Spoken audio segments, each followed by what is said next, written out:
2027 साली नाशिकमध्ये होणाऱ्या सिंहस्थ कुंभमेळ्याच्या तयारीला आता वेग आलेला आहे।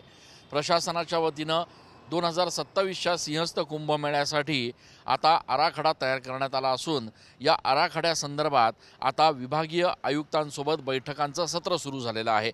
मात्र विभागीय आयुक्त प्रवीण गेडाम यांनी आपल्या अधिकाऱ्यांना स्पष्ट सूचना दिलेल्या आहेत की हा विकास आराखडा तयार करताना यामध्ये प्राधान्यक्रम ठरवला पाहिजे।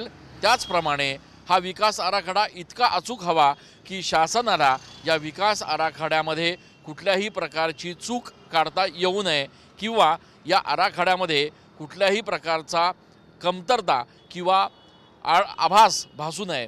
त्यामुळे विभागीय आयुक्तांच्या सूचनांनंतर आता पुन्हा एकदा नव्यानं विकास आराखडा तयार करण्याचं काम सुरू झालेलं आहे।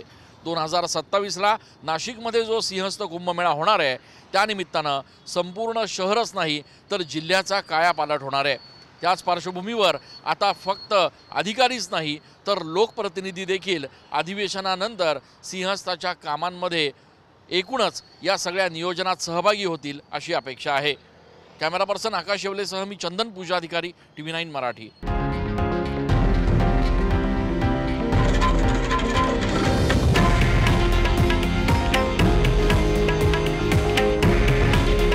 हे आहे देशातील नंबर 1 न्यूज नेटवर्क आणि आपण पाहत आहात TV9 मराठी।